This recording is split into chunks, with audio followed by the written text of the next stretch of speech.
Okay, today I will be doing some calculations on upper sum and lower sum. I will be taking an example and then I'll do that just to remind you. First, suppose I have a function defined on a closed interval AB, real valued function. So partition for such an interval is a sequence of numbers x0, x1 up to xn, such that a is x0 and you have x1 larger than x0 and then x2 and so forth, and you have xn minus 1 x sub n minus 1 less than xn, which equals b. So this is a partition of the interval AB. So when we do upper sum, first, before we do upper sum and lower sum, I will assume f is bounded.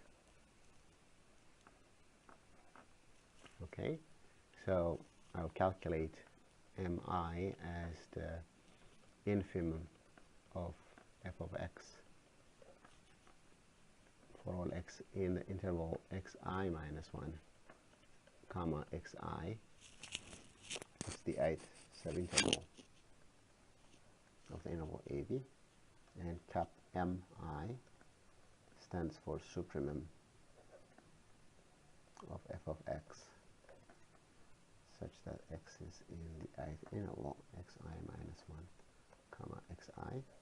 I will use delta x to mean delta xi to mean xi minus xi minus 1. So the first subinterval size will be x1, x1 minus x0, delta x1.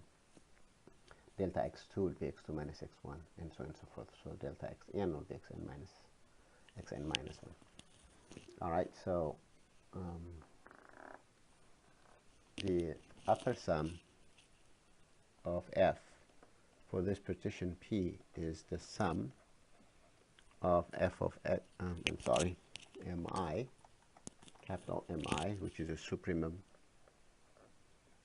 capital Mi times xi minus 1, I running from 1 up to n, which actually is the sum of mi times delta xi, I running from 1 up to n. And the lower sum of f for this partition P is the sum of little mi times xi minus 1, so it will be delta xi, I from 1 up to n. So we're going to use these to calculate the upper sum and lower sum of a function. Okay, now I take a function f of x from f of x equals x on the interval 0 to 1. Okay, I will take this partition P to be 0, 1/2, 3/4, and 1. So this is a good partition because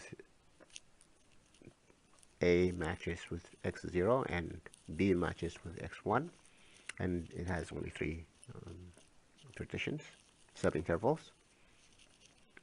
So delta x1 is 1/2 minus 0. Delta x2 is 3/4 minus 1/2, which is 1/4. And delta x3 is 1 minus 3/4, that's 1/4 also. Okay, so we're going to calculate m1 and big M1, little m2, big M2, and little m3, big M3. Well, little m1 is the infimum of the functional values for x from 0 up to 1/2.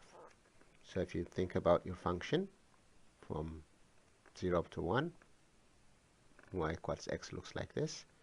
And so here's 1/2 and here's 3/4. the functional value, the infimum of the functional values from 0 up to 1/2 is 0. That's the smallest functional value we can get. This being continuous, the infimum just is the minimum value. The supremum is the functional values of the functional values from 0 to 1/2 is 1/2. M2, we're focusing from 1/2 to 3/4 in this interval.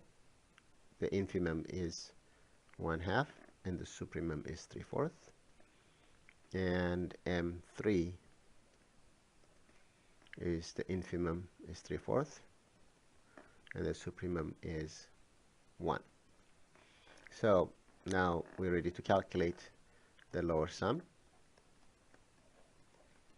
which equals little m1 times delta x1 plus little m2 times delta x2 plus little m3 times delta x3, which equals 0 times 1/2 plus 1/2 times delta x2, which is 1/4, plus m3 being 3/4 times delta x3 1/4, which equals 1/8 plus 3 over 16. This is 2 plus 3, 5 over 16.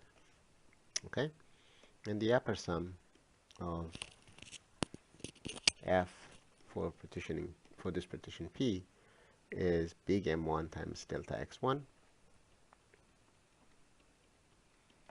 plus big M2 times delta x2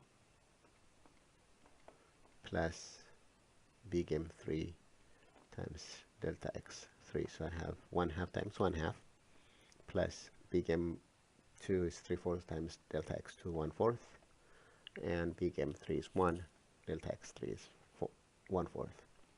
This gives you 1/4 plus 3 over 16 plus 1/4.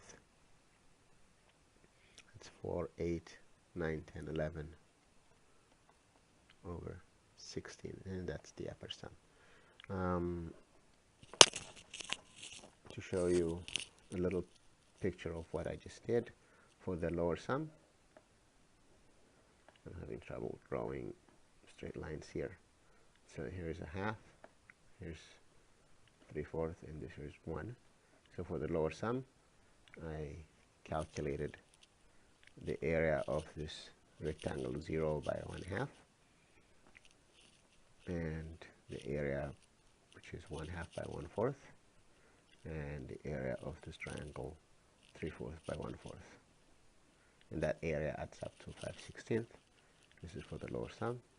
And for the upper sum, what came out is, here's 1/2, here's 3/4.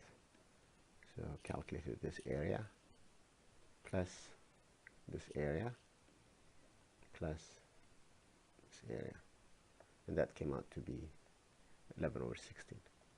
All right, and I'll be doing a couple more examples on these interesting examples.